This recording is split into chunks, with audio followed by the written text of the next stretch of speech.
গান্ধীনগৰৰ এটি পৰিয়ালৰ সন্তান দুৰ্ভগীয়া পৰিয়াল বুলি ক'লেও ভুল নহ'ব।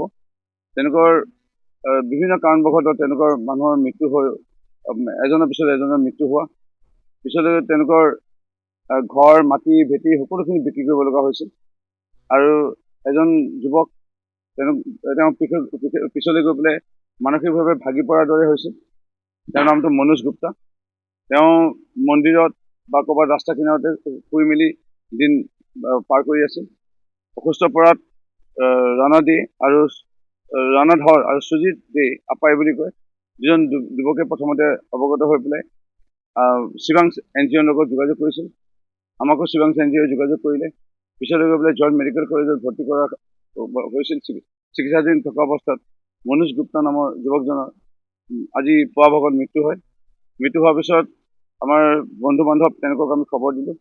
তেওঁলোক সকলোৱে আহিল আৰু আজি আমি তেওঁলোক অন্ত্যেষ্টিক্ৰিয়া সমাপন ইতিমধ্যে কৰিছোঁ আৰু হিন্দু ৰীতি নিয়মেৰে যি সন্মান আমি পাৰিছোঁ আমাৰ স্থানীয় যুৱকসকল আমাৰ কাকু আছে বয়সস্থ তেওঁ মুখাগ্নি দিলে আৰু এনেধৰণৰ আমি শেষ সন্মান এটা জ্ঞাপন কৰিব।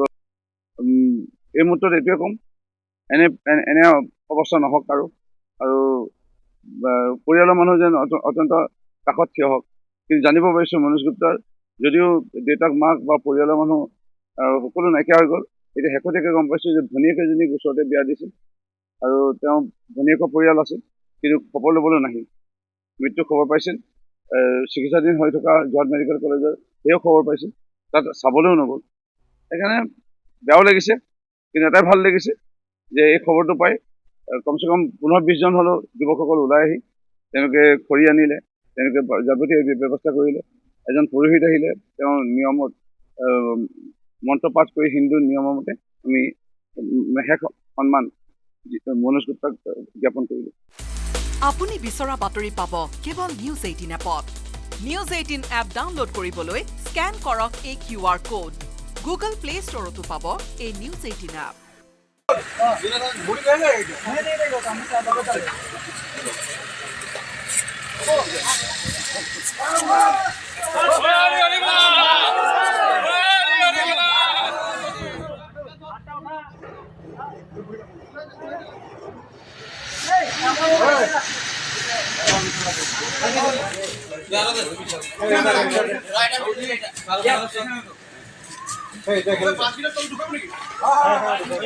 গান্ধীনগৰৰ এটি পৰিয়ালৰ সন্তান দুৰ্ভগীয়া পৰিয়াল বুলি ক'লেও ভুল নহ'ব। তেওঁলোকৰ বিভিন্ন কাৰণবশতঃ তেওঁলোকৰ মানুহৰ মৃত্যু হৈ এজনৰ পিছত এজনৰ মৃত্যু হোৱা পিছলৈ তেওঁলোকৰ ঘৰ মাটি ভেটি সকলোখিনি বিক্ৰী কৰিব লগা হৈছিল আৰু এজন যুৱক তেওঁ পিছলৈ গৈ পেলাই মানসিকভাৱে ভাগি পৰাৰ দৰে হৈছিল। তেওঁৰ নামটো মনোজ গুপ্তা। তেওঁ মন্দিৰত বা ক'ৰবাত ৰাস্তা কিনাৰতে শুই মেলি দিন পাৰ কৰি আছিল। অসুস্থ পৰাত ৰণধৰ আৰু সুজিত দে আপাই বুলি কয় দুজন যুৱকে প্ৰথমতে অৱগত হৈ পেলাই শিৱাংশ NGOৰ লগত যোগাযোগ কৰিছিল। আমাকো শিৱাংশ NGOই যোগাযোগ কৰিলে। পিছলৈ গৈ পেলাই জৰ্জ মেডিকেল কলেজত ভৰ্তি কৰা হৈছিল। চিকিৎসাধীন থকা অৱস্থাত মনোজ গুপ্তা নামৰ যুৱকজনৰ আজি পুৱা ভাগত মৃত্যু হয়। মৃত্যু হোৱাৰ পিছত আমাৰ বন্ধু বান্ধৱ তেওঁলোকক আমি খবৰ দিলোঁ। তেওঁলোক সকলোৱে আহিল আৰু আজি আমি তেওঁলোক অন্ত্যেষ্টিক্ৰিয়া সমাপন ইতিমধ্যে কৰিছোঁ আৰু হিন্দু ৰীতি নিয়মেৰে যি সন্মান আমি পাৰিছোঁ আমাৰ স্থানীয় যুৱকসকল আমাৰ কাকু আছে বয়সস্থ তেওঁ মুখাগ্নি দিলে আৰু এনেধৰণৰ আমি শেষ সন্মান এটা জ্ঞাপন কৰিব। এই মুহূৰ্তত এইটোৱে ক'ম এনে অৱস্থা নহওক আৰু পৰিয়ালৰ মানুহ যেন অত্যন্ত কাষত থিয় হওক। কিন্তু জানিব পাৰিছোঁ মনোজ গুপ্তাৰ যদিও দেউতাক মাক বা পৰিয়ালৰ মানুহ সকলো নাইকিয়া হৈ গ'ল, এতিয়া শেহতীয়াকৈ গম পাইছোঁ যে ভনীয়েকেইজনীক ওচৰতে বিয়া দিছিল আৰু তেওঁ ভনীয়েকৰ পৰিয়াল আছিল, কিন্তু খবৰ ল'বলৈ নাহিল। মৃত্যুৰ খবৰ পাইছিল, চিকিৎসাধীন হৈ থকা যোৰহাট মেডিকেল কলেজৰ সেয়াও খবৰ পাইছিল, তাত চাবলৈও নগ'ল।